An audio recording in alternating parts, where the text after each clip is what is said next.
Você já parou para pensar de onde surgiu o princípio da dignidade da pessoa humana, um dos mais importantes da Constituição Federal? Pois é, esse princípio tem raízes profundas na filosofia de Kant, um filósofo que revolucionou a forma como entendemos o valor e o respeito ao ser humano. Hoje, vamos explicar como as ideias de Kant influenciaram no direito brasileiro e por que elas ainda são tão importantes nas decisões do Supremo Tribunal Federal. Para entendermos melhor a relação de direito e filosofia, adotamos um enfoque qualitativo, ou seja, interpretativo. Para Kant, a dignidade da pessoa humana é um valor absoluto. Ele defende que o ser humano deve ser tratado sempre como um fim em si mesmo, nunca como um meio para atingir outro objetivo.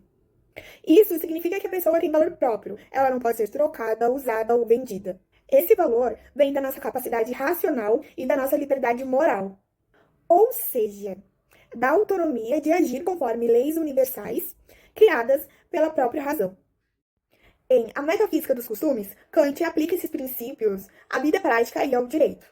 Ele distingue o direito externo, que regula a convivência entre as liberdades individuais, do direito interno ligado aos deveres morais. Mas ambos têm a mesma base, o respeito à dignidade humana.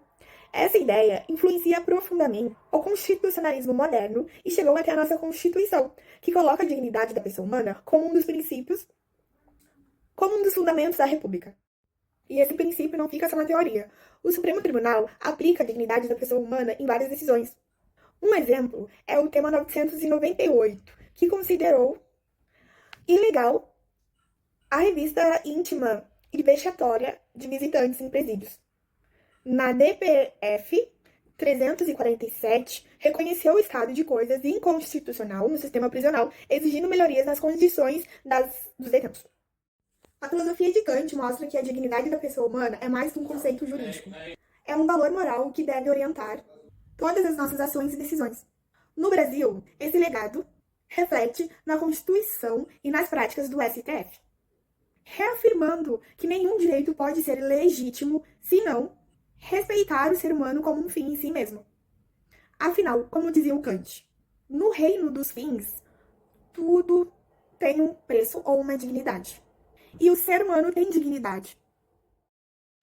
Vou falar sobre o princípio da dignidade da pessoa humana na Constituição Federal de 1988. Esse princípio ele é considerado o núcleo essencial do Estado Democrático de Direito e está previsto logo no artigo 1º, no inciso 3º da Constituição Federal, como um dos fundamentos da República Federativa. Isso significa que toda estrutura jurídica e política ela deve se orientar pela exploração da pessoa humana.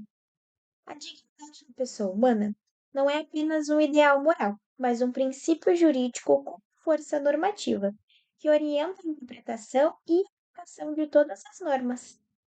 Ela possui duas vertentes principais, a vertente positiva e a vertente negativa.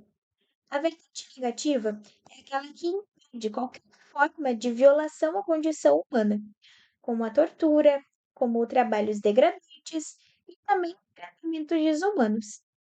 A vertente positiva já é aquela que impõe ao Estado o dever de garantir condições mínimas para uma vida digna, por meio de políticas públicas de saúde, assistência social, educação e moradia.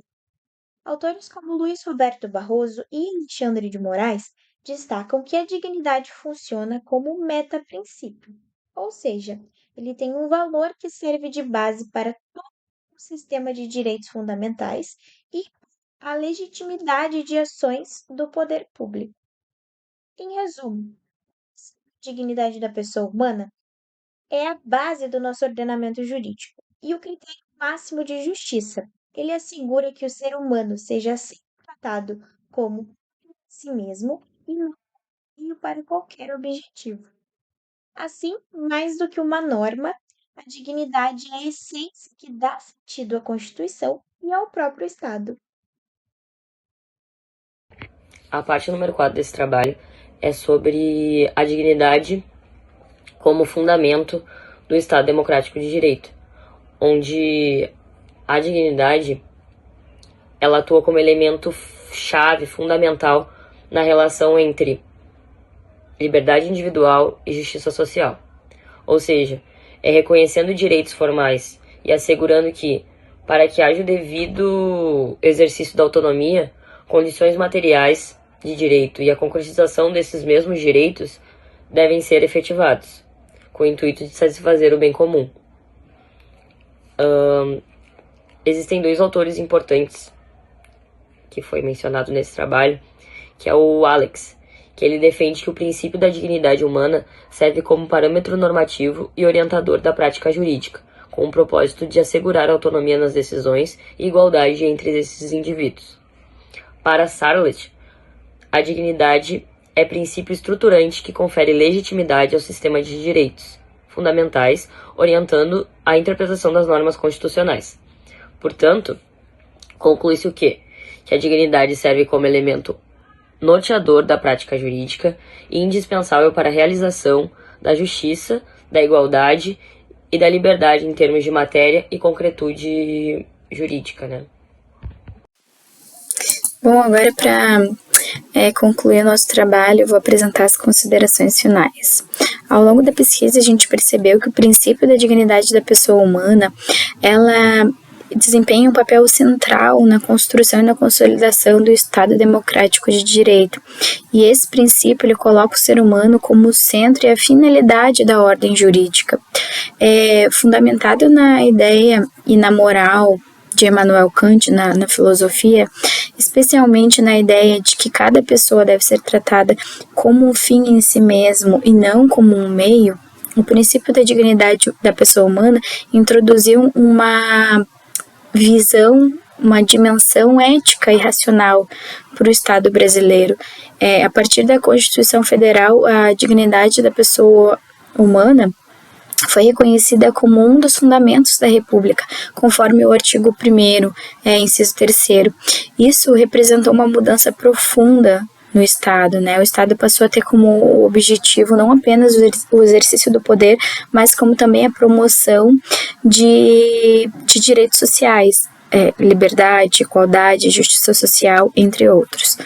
Entretanto, no nosso trabalho a gente também mostrou que ainda existem desafios que esse princípio precisa enfrentar para que ele seja efetivado na prática. A gente pode citar a superlotação dos presídios, revistas íntimas, vexatórias, demora na fila do SUS, sucateamento de diversos setores públicos, entre outros, né? Tudo que desencadeia um mal social para o indivíduo. Essa situação, ela mostra a importância da gente manter o debate sobre esse ponto de vista dentro do Estado e do judiciário, principalmente, para que a gente garanta a dignidade em todas as suas dimensões. Mas ainda assim, né, mesmo diante desse desafio, a dignidade da pessoa humana continua sendo um núcleo que sustenta a democracia brasileira. Ela garante que o poder do Estado exista para servir o cidadão e não o contrário, mesmo que o princípio jurídico da dignidade da pessoa humana é um ideal civilizatório, né? Que ele orienta a construção de uma sociedade livre e justa, né? Podemos concluir que, então, a dignidade da pessoa humana é um verdadeiro fundamento do Estado democrático de direito, pois ele legitima que as instituições sirvam o cidadão, elas protegem os direitos fundamentais e reafirmam o valor absoluto de cada ser humano. É isso.